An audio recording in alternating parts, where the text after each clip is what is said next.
The station floated in the darkness of dead space, circling a star that had burned out long before most civilizations learned to walk upright. It was old. Older than empires. Older than most languages still spoken in the galaxy. They called it the Hall of Cautions, and every species that had ever destroyed itself through stupidity or pride had its story locked away inside those walls. Senrath Cole did not want to be here. He stood at the docking port of his cruiser, adjusting the golden sash across his chest. He was tall, even by Valorian standards, and his crystalline skin caught the dim light of the station and scattered it into pale rainbows across the metal floor. He was young. He was brilliant. He had been chosen from 1,000 candidates to serve as the Valorian Dominion's new ambassador to the frontier reach. It was the highest honor a diplomat of his age could receive, and his first official duty was to sit in a dusty archive and listen to old stories. He walked through the station's entry corridor with the careful, measured steps of someone who believed his time was being wasted. The walls around him were lined with glowing panels, each one marking the entrance to a different vault. Each vault contained the record of a species that had made a terrible mistake. Some of the panels were cracked. Some flickered with dying light. A few had gone completely dark, their stories so old that even the machines that held them had begun to forget. At the end of the corridor, someone was waiting for him. The creature was small and bent with age. Its skin was the color of old paper, thin and almost see-through. It had 6 eyes arranged in 2 rows of 3 across its flat, wide face, and each eye blinked at a different speed, as though they were all looking at different things. It wore simple robes and leaned on a staff made from some kind of dark wood that Senrath did not recognize. "Ambassador Cole," the creature said. Its voice was soft and dry, like wind moving through sand. "I am Dol Varaxis. I am the archivist of this station. Welcome to the Hall of Cautions." Senrath gave a short bow, not deep, not respectful, just enough to satisfy protocol. "Thank you.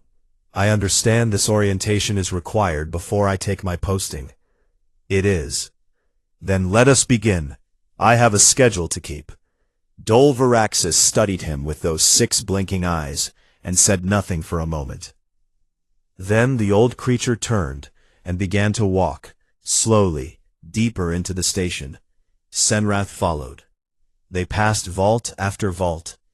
Dol Varaxis would pause at some of them and speak briefly. This one held the record of the Marundi Collective, which had tried to blockade a trade route and been crushed by an alliance it never saw coming. That one held the record of the Bright Conquerors, a species that had expanded too fast, stretched its supply lines too thin, and collapsed under its own weight. Each story was a warning. Each one was predictable. Senrath listened with half his attention. He had studied galactic history at the finest academies on the Valorian homeworld. He knew these stories already. He did not need some ancient creature to recite them to him as though he were a child. They walked for nearly an hour before Dol Varaxis stopped. The vault in front of them was different from the others. It was larger, and its door was sealed with heavy locks that glowed with energy fields Senrath did not recognize. There were no decorations on the panel beside it, no species name, no empire symbol. Just a single image, a small circle, colored in blue and green and white, like a tiny world floating in darkness. Senrath frowned. "What is this?" "File 7701 Terra," Dol Varaxis said. He spoke the words slowly, as if each one carried a weight that Senrath could not see. "Classification. Absolute caution." Absolute caution?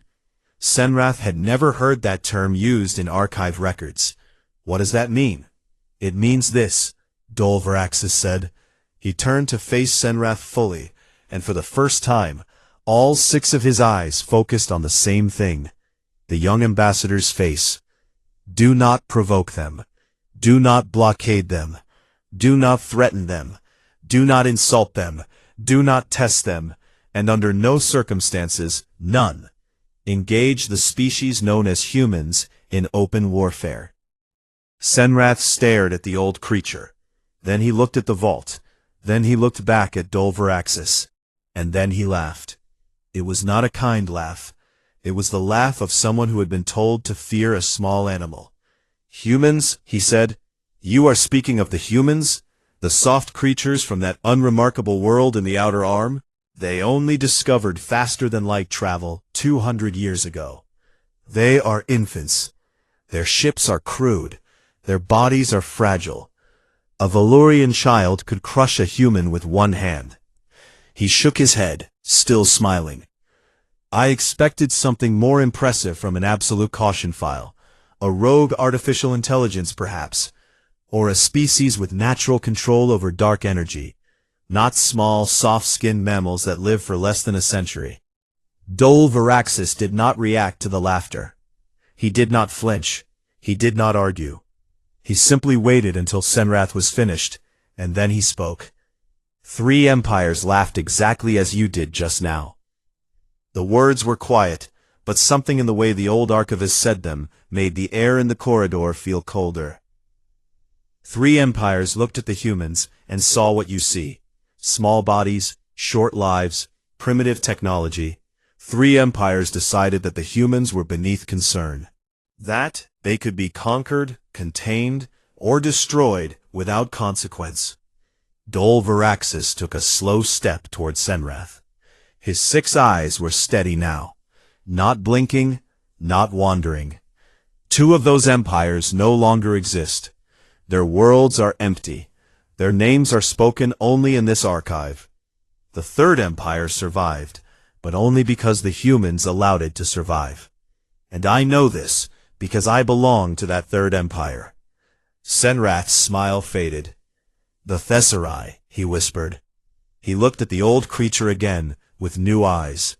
The Thessarai Communion, one of the oldest civilizations in the galaxy. A peaceful species, an ancient species, and now a nearly extinct species. Senrath had studied them in school. He had been taught that they declined naturally, the way old civilizations sometimes do. But the way Dolveraxis was looking at him suggested that the textbooks had left a few things out. Sit, young ambassador, Dolveraxis said. He pressed his hand against the vault door, and the locks began to hum and release, one by one. And learn why the galaxy fears the small ones. Senrath did not argue this time. He did not check his schedule. He did not make a joke or a dismissive comment. Something in the old creature's voice, something in those ancient, steady eyes, had reached past his pride and touched something deeper. He sat. The vault opened. The lights inside flickered to life, and the air filled with the soft hum of memory machines waking from a long sleep. And the record began to play. The lights in the vault dimmed. The air shimmered. And then the space around Senrath and Dolveraxis filled with stars. It was a projection, a memory recording pulled from 100 different sources and stitched together into a single, seamless picture. Senrath felt as though he were floating in space itself, watching history unfold around him like a slow and terrible dream. Dolveraxis spoke from somewhere beside him, his voice calm and steady, like a teacher who had told this story many times and still felt the weight of every word. 150 years ago, the Rathan hegemony controlled 62 star systems. They were an insectoid species, tall, armored, fast, and brutal. Their soldiers did not feel pain the way most species do. Their hive mind structure allowed them to coordinate millions of warriors with perfect discipline. They had never lost a war in 400 years of expansion. The projection showed the Rathan. Senrath had seen images of them before, but the recording brought them to life in a way that textbooks could not. They were towering creatures, nearly 3 meters tall, with black exoskeletons that gleamed like wet stone. Their eyes were clusters of red light, and their arms ended in bladed appendages that could cut through hull plating. They moved in perfect unison, like parts of a single machine.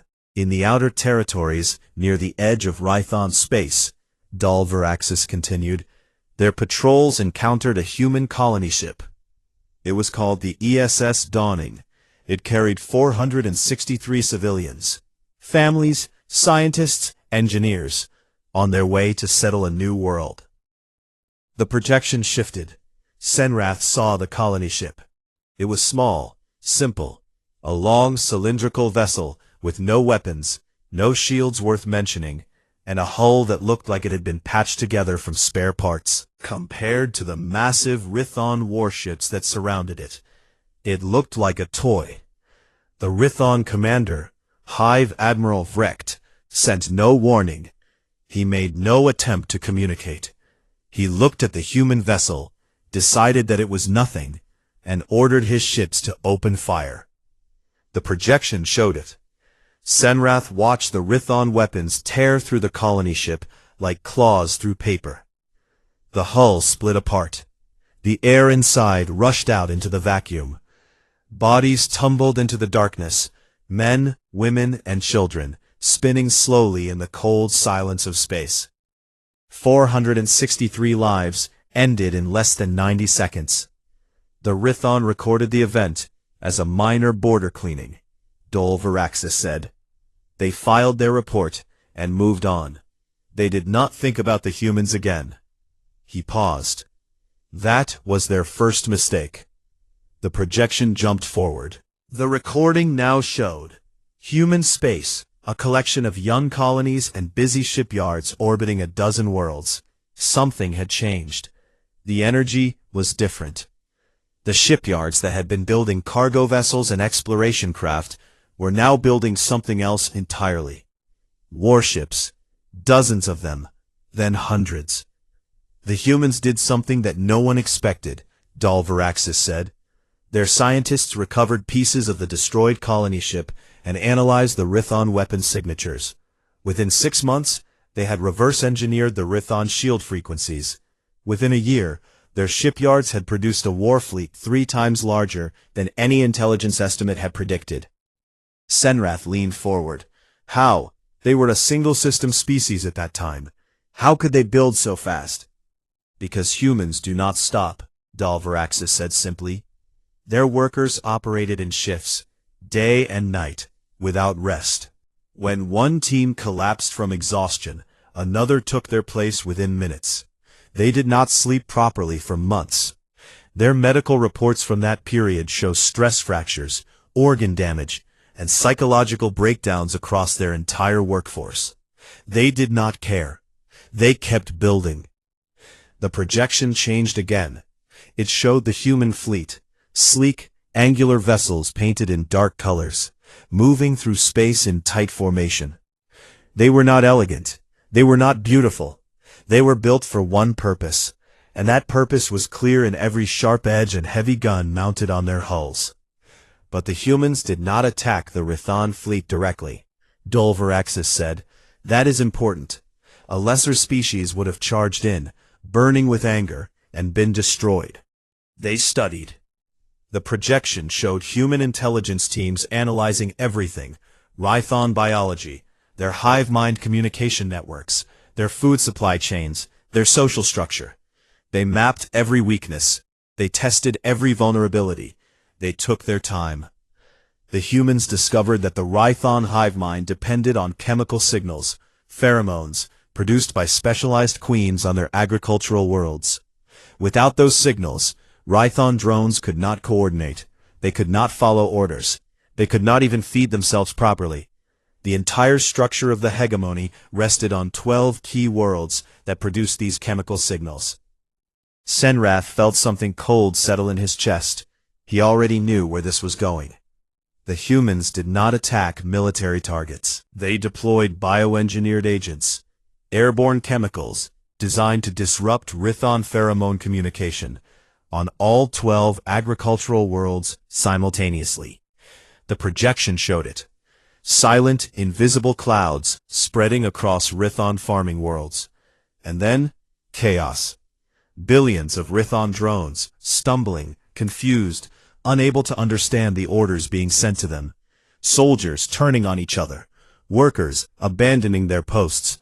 Entire cities falling into disorder within hours as the invisible backbone of their civilization was quietly severed. In one coordinated strike, Dolvaraxis said, the humans did not destroy the Rithon military. They destroyed the Rithon ability to function as a society. Senrath watched the recordings of the aftermath. Rithon worlds descending into famine. Hive admirals sending desperate signals that no one could receive properly. Billions of drones starving in the streets of their own cities because no one could tell them where the food was or how to get it. When the Rithon leadership finally attempted to negotiate a ceasefire, the human delegation was led by Admiral Yuna Matsuda. The projection showed a human woman. She was small, barely reaching the chest of the Rithon delegates across the table from her. Her hair was dark, streaked with gray, pulled back tight. Her face was calm. Not angry, not vengeful, just calm in the way that a locked door is calm. She placed a data tablet on the table. On its screen were 463 names. These are the people you killed on the dawning, she said. Men and women who wanted nothing more than to build homes on an empty world. Children who had never hurt anyone. She looked across the table at the Rithon commanders with steady eyes. We will not stop until you cannot kill anyone's children ever again. The recording showed the Rythan delegates recoiling, not from a weapon, not from a threat, but from the absolute certainty in that small woman's voice. Within 5 years, Dolvaraxis said, the Rythan hegemony was reduced from 62 systems to 4. Their military was completely dismantled. Their remaining worlds were placed under permanent human monitoring. They exist today as a minor species, farming their 4 small worlds under restrictions that humans wrote for them. The projection faded. The vault returned to its dim, quiet state.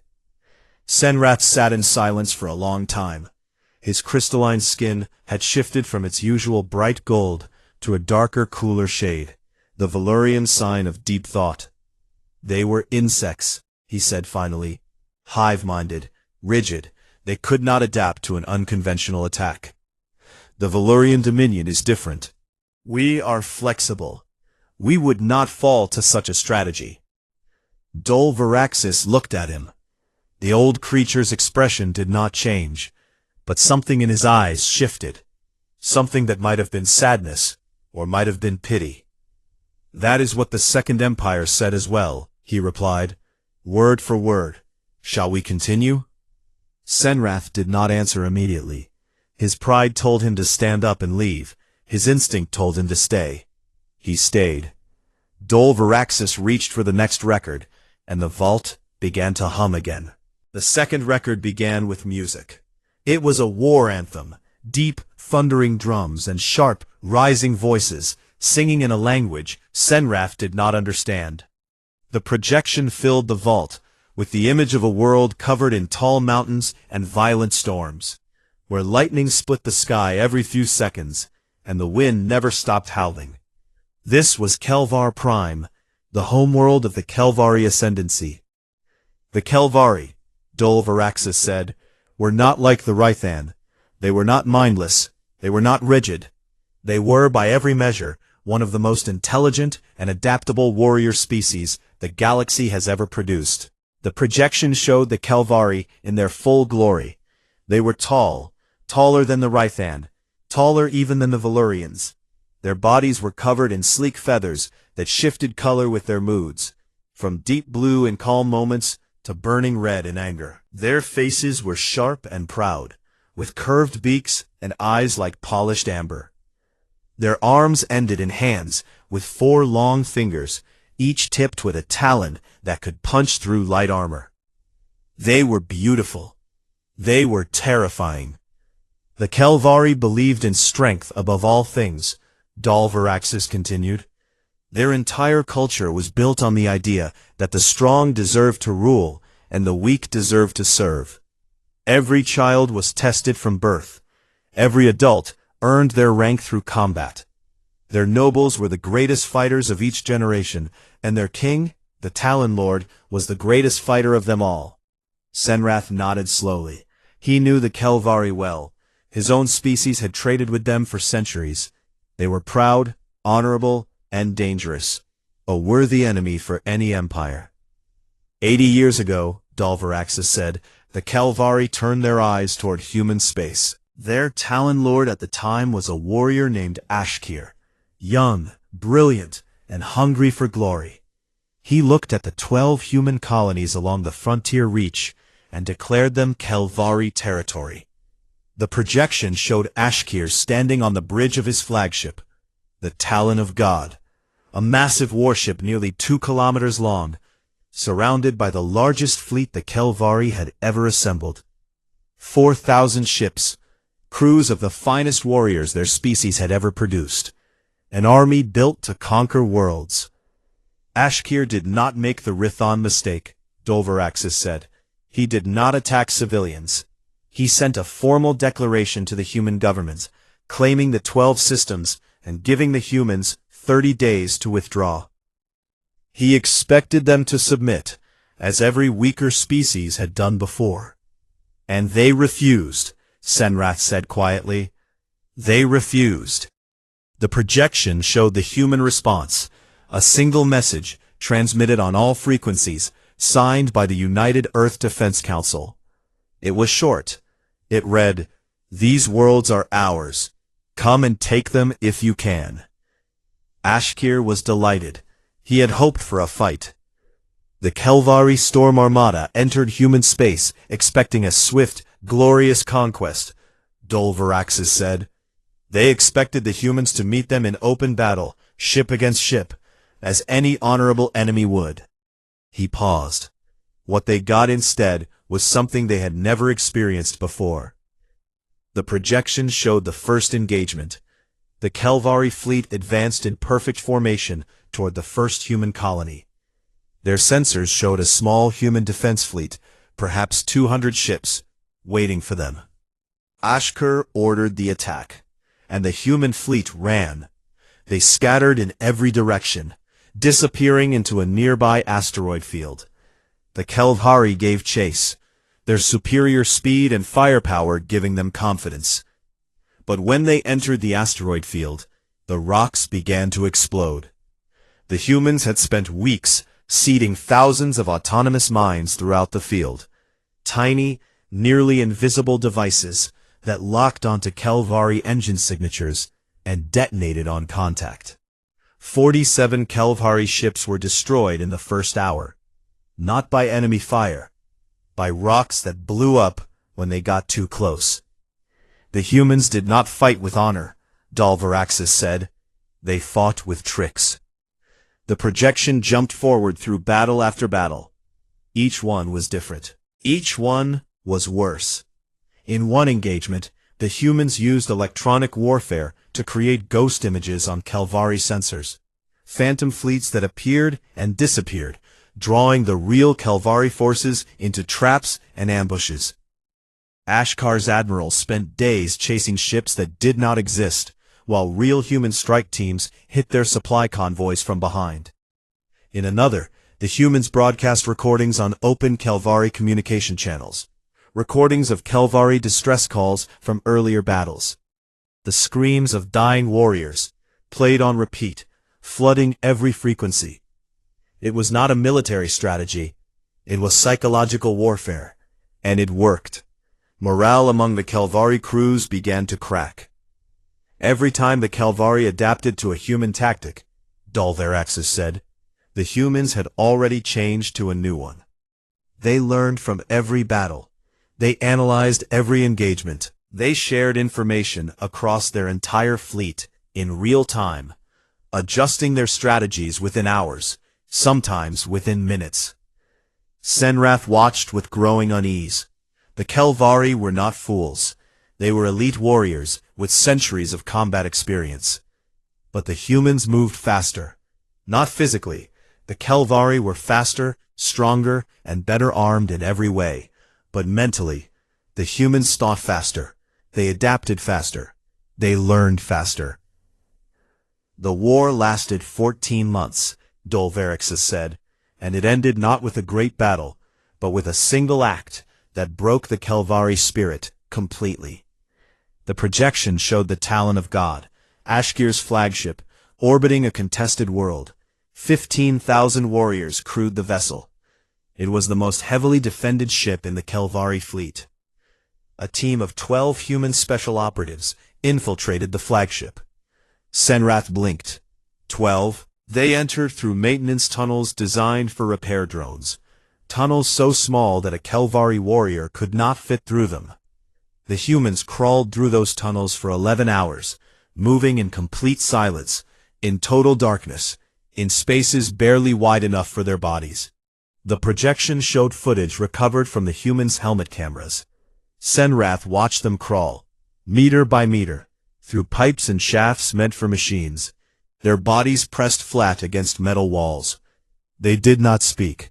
They did not stop. They barely breathed.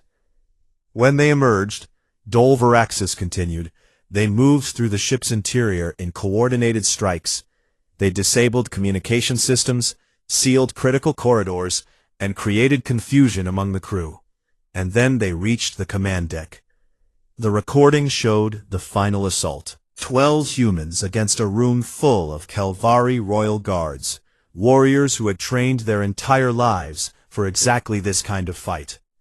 The humans were smaller, weaker, and slower. They should have been torn apart in seconds. But the Kelvari guards had been awake for nearly 20 hours and were nearing the limit of their endurance.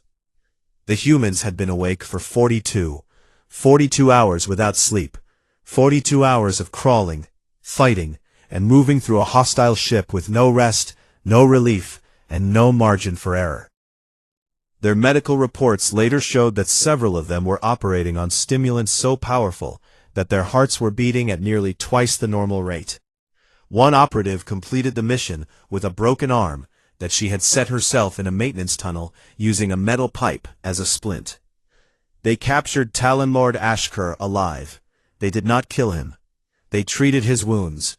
They gave him food and water. And then they placed him in front of a camera and broadcast his surrender to every Kelvari frequency in the sector. The greatest warrior of the Kelvari ascendancy, captured by 12 small, soft, fragile creatures who should not have been able to survive inside his own ship for more than an hour. The shame was absolute. 3 noble houses surrendered within a week, Dolveraxis said. The rest followed within a month. The Kelvari ascendancy, which had stood for over 1,000 years, was broken, not by a larger fleet or a stronger army, but by 12 humans who simply refused to stop. The projection faded. Senrath sat in silence. His crystalline skin had gone pale, nearly white, a Valurian sign of deep disturbance. He opened his mouth to speak, closed it, and then tried again. The Kelvari were too bound by their codes of honor, he said, but even he could hear how weak the words sounded. They expected the humans to fight the way they did. They were too predictable. Dolveraxis looked at him for a long moment. Then the old archivist said something that made Senrath's blood go cold. You keep finding reasons why it was the victim's fault. That is the third thing every doomed empire says. First they laugh, then they make excuses, then they attack anyway. He reached for the next record. The third story is my own, and I think, Ambassador, you will find it harder to dismiss. Dolveraxis did not start the third record immediately. He stood before the projection controls with his back to Senrath, his thin, ancient hands resting on the console, and for a long time he said nothing.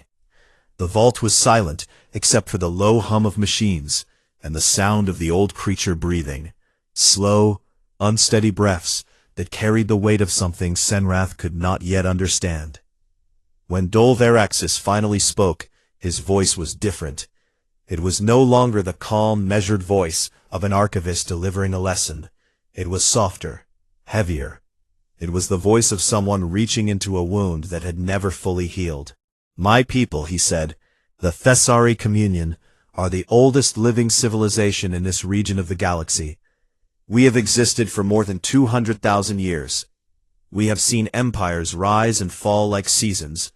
We have watched stars die and new ones ignite in their place. In all that time, we have never fought a war." Not once. He turned to face Senrath.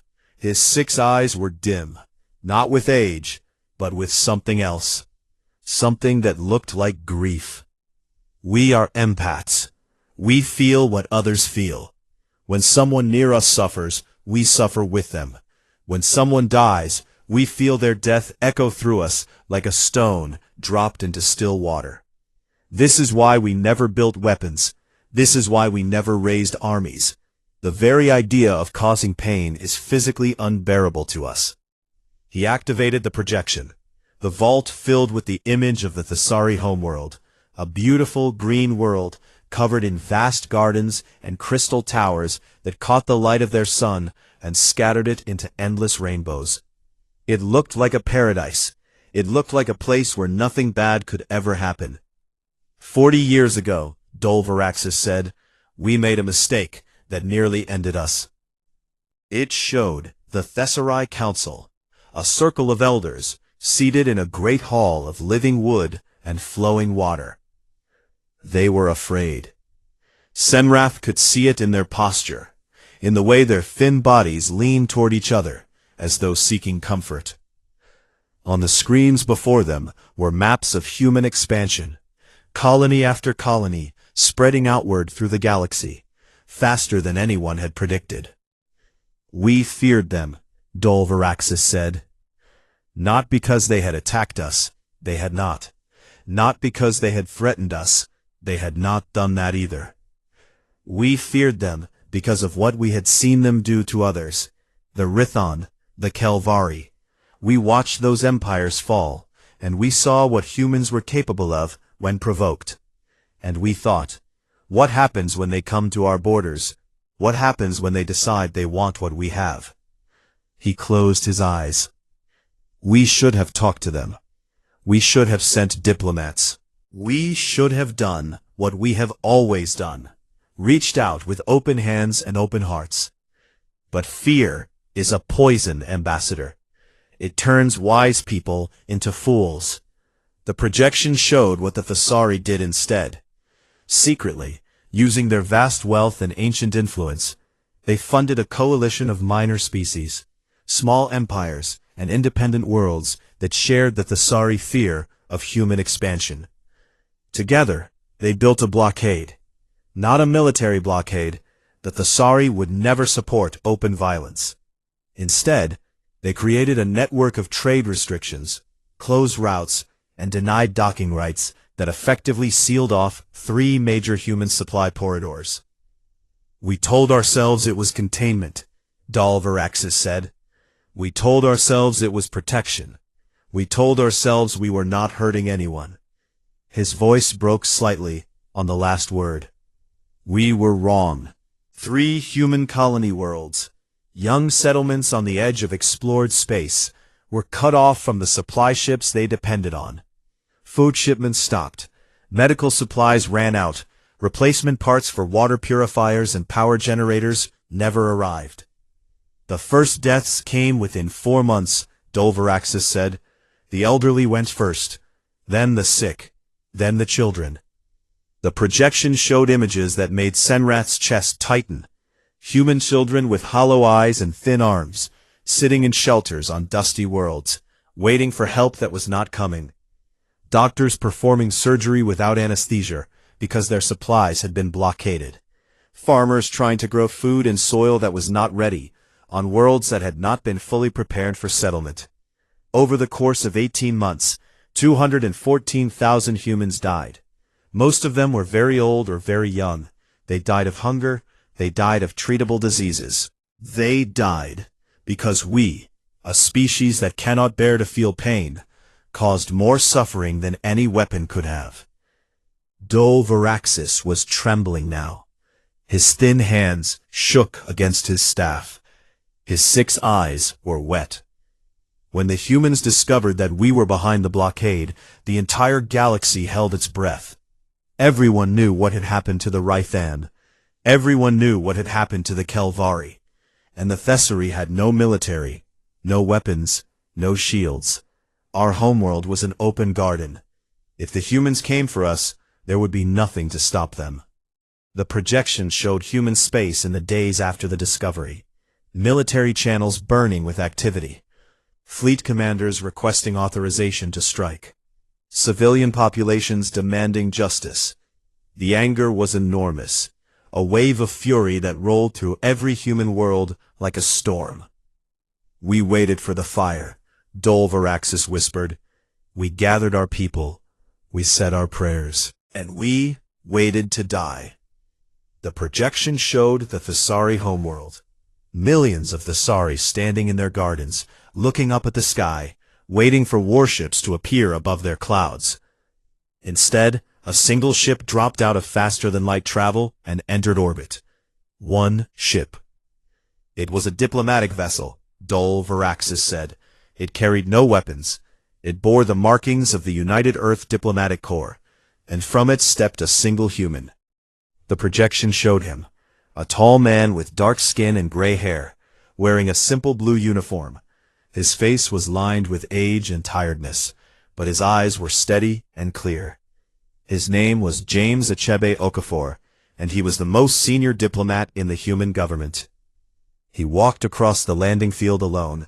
No guards, no escort, no armor. He walked through the gardens of the Thessari homeworld, surrounded by thousands of beings who could feel every emotion inside him, his grief, his anger, his exhaustion, and something else underneath it all that they could not quite name. He entered the great council hall and stood before the gathered elders. He placed a data tablet on the floor between them. On this tablet, he said, are the names, the ages, and the faces of every human being who died because of your blockade. 214,000 people. The hall was silent. We could burn your world to glass, Okafor said. His voice was steady, not loud, not threatening, just stating a fact, the way someone might say that water is wet or that stars are hot. We have the ships, we have the weapons, and I will not lie to you. We have the anger. He looked around the room at the Thessari elders, fragile, ancient beings who had lived for thousands of years and had never harmed another creature until fear made them forget who they were. But we have also learned, he continued, through centuries of cruelty that we inflicted on ourselves, that vengeance is a fire that destroys the one who lights it. He pointed to the tablet on the floor. So instead of burning your world, we ask you this. Look at their faces. Know what you did. Understand the weight of it. And then help us make sure it never happens again. The Thessari Council collapsed. Not from an attack, not from a weapon, from the wave of grief and guilt that poured through every empath in the room as they opened the tablet and felt, truly felt, the weight of 214,000 deaths pressing against their hearts. Dol Varaxis wept openly now, standing before Senrath in the dim vault, his ancient body shaking. I was there, he said. I was in that room. I felt every name on that list, like a blade in my chest. I wept for 3 days. Many of our elders did not survive the grief. Their hearts simply stopped. He wiped his eyes with a trembling hand. We dismantled the coalition. We paid reparations. We opened every route, every port, every resource we had. And we asked the humans, begged them, to tell us how. How could they show such restraint? How could they carry so much anger and choose not to use it? The projection showed Okafor's face as he answered, old eyes that had seen too much. Because we know what we are capable of, he said. That is exactly why we must choose not to be. The vault fell silent. Senrath sat completely still. His skin had gone dark, almost black, the Valurian sign of profound emotional disturbance. He was not thinking about military strategies, or fleet sizes, or technological advantages. He was thinking about something much simpler and much more frightening.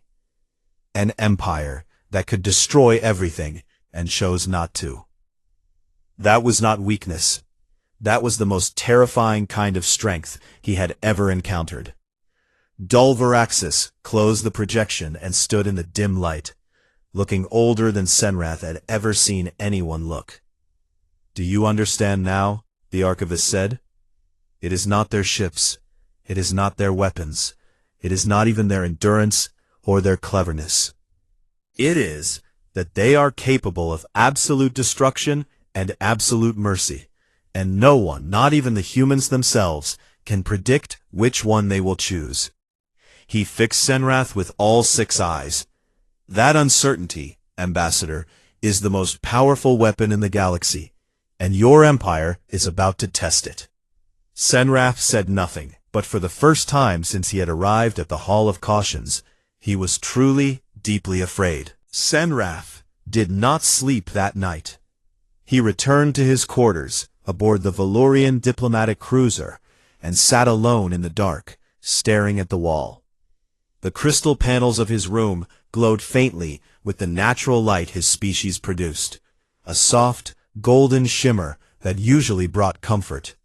Tonight, it felt cold.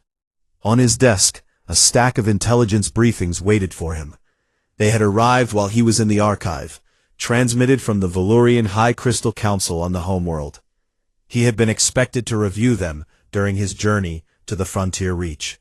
They contained everything he needed to know about the diplomatic situation in the border systems, trade agreements, territorial disputes, population surveys, and buried beneath them, marked with the highest classification his government used, was the file he was never supposed to see until after his appointment was finalized. Operation Shattered Dawn.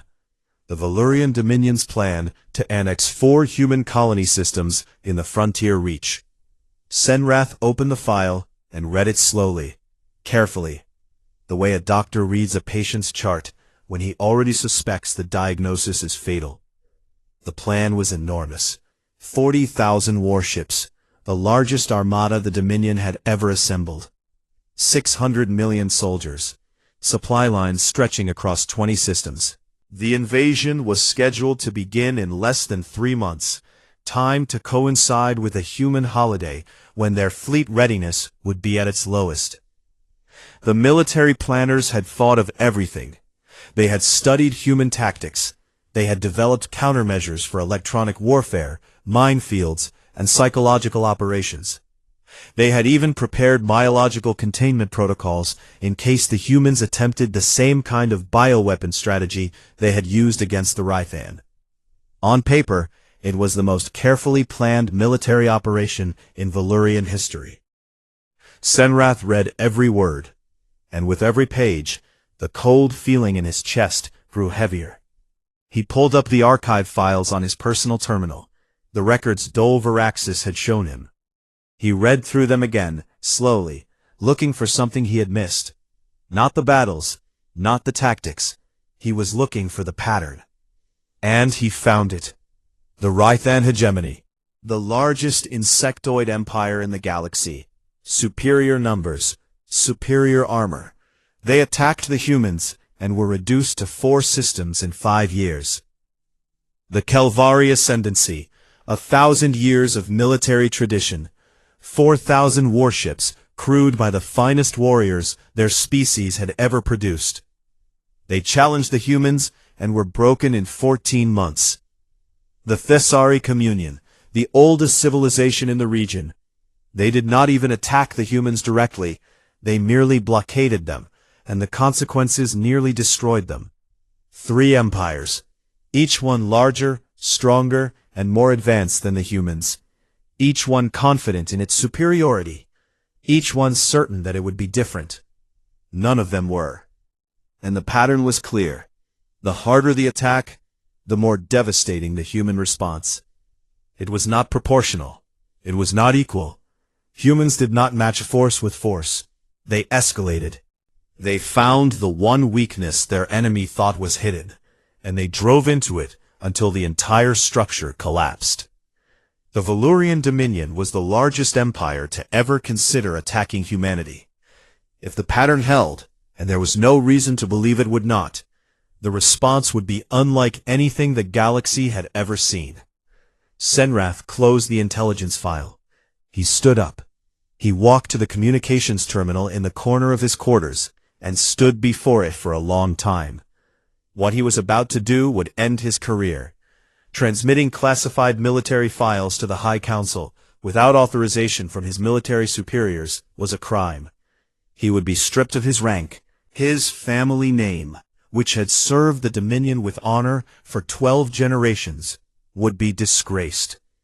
He thought about Hive Admiral Vrecht, who had looked at a small human ship and decided it was nothing. He thought about Talon Lord Ashkir, who had challenged the humans to war and been captured in his own bedroom by 12 exhausted soldiers who should not have been alive. He thought about Dol Varaxis, an ancient being who had watched his own people nearly die because they were too afraid to talk and too proud to admit their mistake. And he thought about Ambassador Okafor, standing alone in a hall full of beings who had killed his people, carrying the names of 200,000 dead and choosing mercy. Senrath activated the terminal. He transmitted the entire archive file, all 3 records, unedited, uncensored, directly to the High Crystal Council. Bypassing every level of military authority, he attached a personal message. He did not write it with the careful, formal language of a diplomat. He wrote it the way a man writes when he believes he is saving his people from a fire they cannot yet see. Honored Council, I have seen what happens to those who attack humanity. We are mighty, we are vast, we are proud. But if we do this, we will learn what the Rythan learned, what the Kelvari learned, and what the Thessari learned. Humanity does not lose wars, they finish them. I do not ask you to fear them. I ask you to respect what they are. And I beg you, find another path. He sent the message and sat down. Then he waited. The response came faster than he expected. Within hours, his terminal was flooded with messages. Furious communications from military commanders demanding to know how he had accessed classified files. Cold reprimands from senior diplomats and threats of court-martial from the Admiralty. But among the noise, one message stood out. It came from the office of Crystal Matriarch Veluna, the oldest and most respected member of the High Council. She had lived for over 1,000 years. She had guided the Dominion through 6 wars, 3 plagues, and the collapse of 2 allied empires. Her word carried more weight than anyone else in Valurian civilization. Her message was simple. I have received the archive files. I am reviewing them. Do not respond to any other communications until you hear from me. 3 days passed. On the morning of the 4th day, the High Crystal Council convened an emergency session. Senrath was not present. He was still aboard his cruiser, halfway between the archive station and the frontier reach. But the session was recorded, and he watched it later, his hands shaking. The war faction spoke first.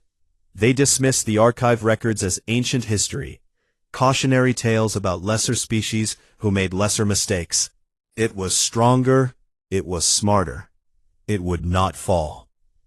The moderate faction hesitated. They suggested delays, more intelligence, more preparation, perhaps another year of planning. Then Crystal Matriarch Veluna stood. The chamber fell silent.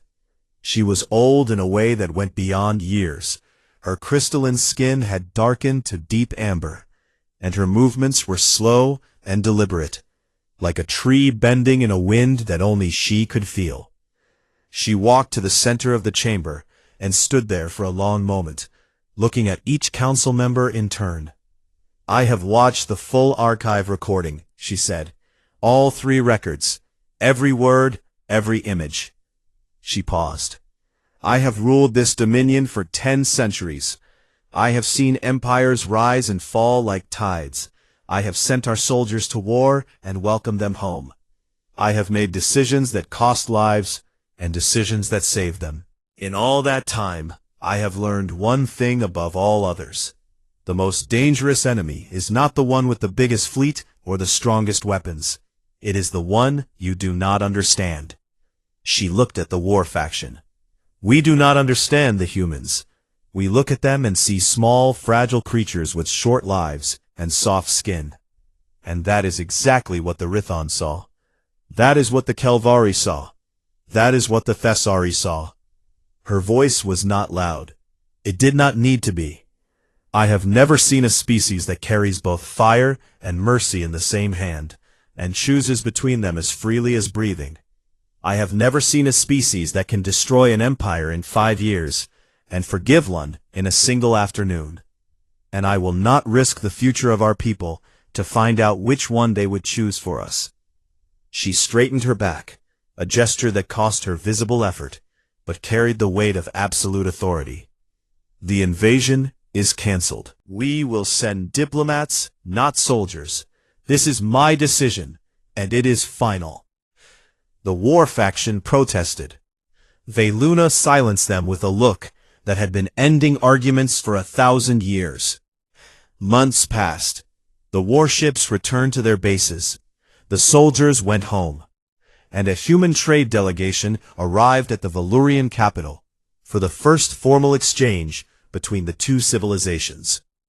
Senrath was there to greet them. He stood at the entrance to the Crystal Hall, wearing his ambassadorial sash, his skin polished to its brightest gold. He had been cleared of all charges, quietly, without explanation. His name had been restored. He suspected Veluna had something to do with that. The human delegation walked toward him.